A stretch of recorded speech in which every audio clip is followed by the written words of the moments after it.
Now, the latest on Mexico's swine flu outbreak and the potential risks for Australia and the rest of the world. So far, the flu has claimed more than 100 lives in Mexico, and according to at least one expert, has the capacity to spread faster than bird flu. Infections have been identified in America and Canada, and there are suspected cases in Europe, Israel and New Zealand. Fears of a global pandemic are being taken very seriously. Even airline share prices have dropped sharply. Australia will step up its border surveillance for swine flu from midnight tonight. And for a more complete picture, I'm joined now from Canberra by Federal Health Minister Nicola Roxon. Nicola Roxon, how have you assessed the risk of this outbreak of swine flu and what it represents for Australia? Well, we have a very strong system here in Australia. The Chief Medical Officer provides us with regular advice. We have a team of Commonwealth and state officials who share information. We are very well linked with the World Health Organization. In fact, we have one of only 4 laboratories in the world that deal with influenza and new strains of influenza. So the most important thing at this stage is for us to be closely following the developments overseas and ensuring that we do what is necessary and take precautions to limit any development of this disease here in Australia. That's why we're taking the steps that we are tonight. As of midnight tonight, there will be new procedures at our airports that help to identify people who might be at risk of having the flu.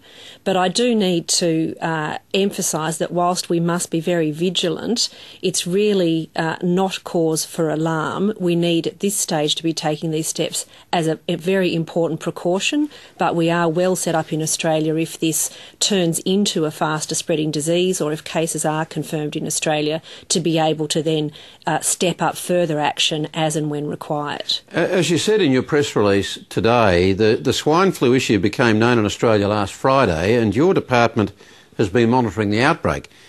But why leave it until midnight tonight to implement stronger border surveillance measures at airport here? Why not before tonight?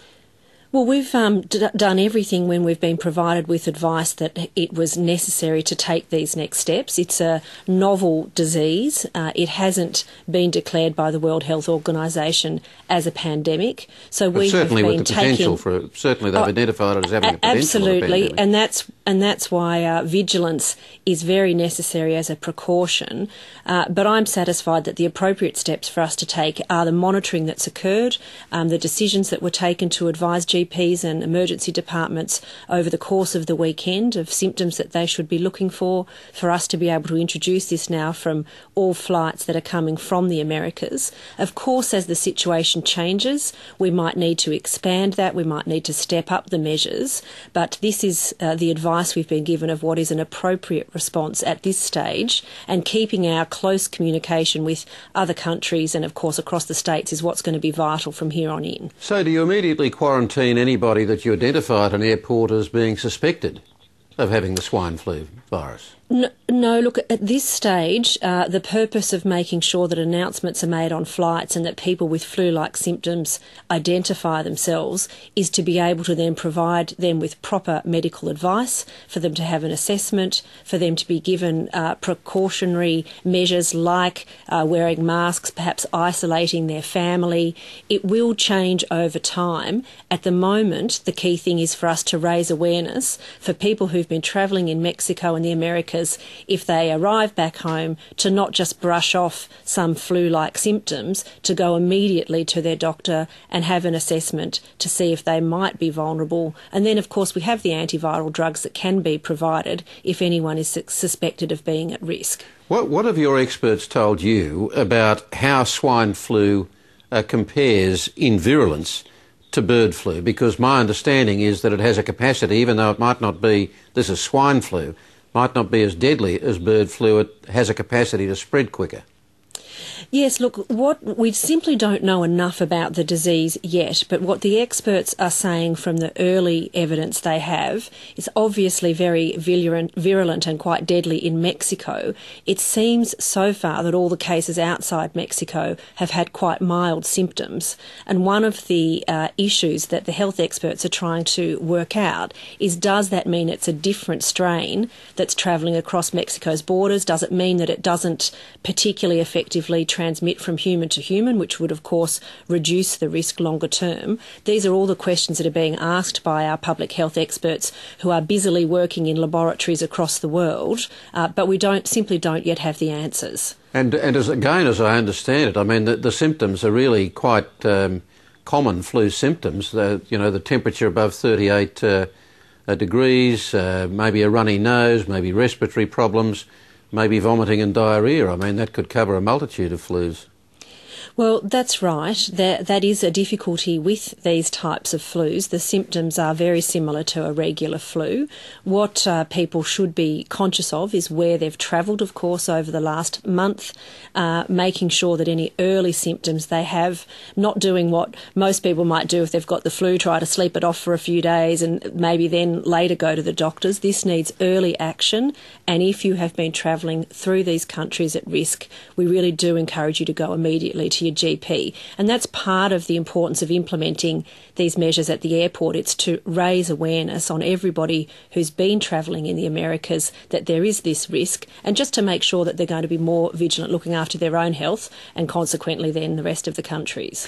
Have you been assured by medical authorities are confident that the existing antiviral drugs will be effective in combating this strain of swine virus? Because one, I don't think they were originally developed to specifically treat the swine virus. And secondly, I've heard again one expert speculating today that humans may have little immune protection from it. That's obviously the real risk when you're dealing with a novel virus like this. But the two drugs that are the antivirals that are in our stockpile, Tamiflu and Relenza, do both operate to be able to be effective against a range of different flu-like symptoms.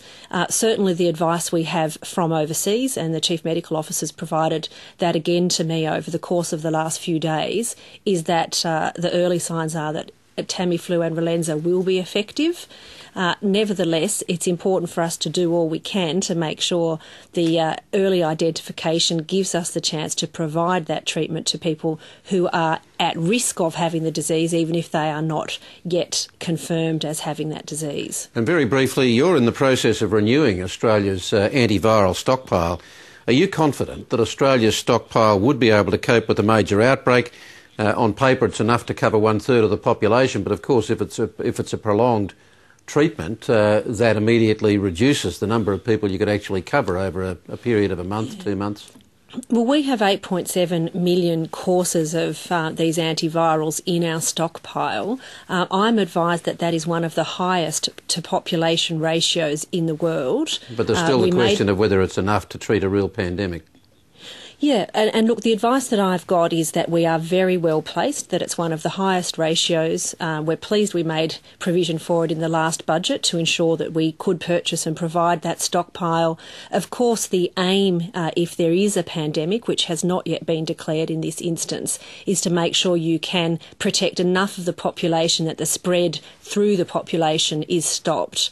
We're confident that we do have sufficient in our stockpile to do that, but we're also confident that our processes worked. We ran a test exactly for a pandemic last November, something the government did in the first year that it was in government through COAG.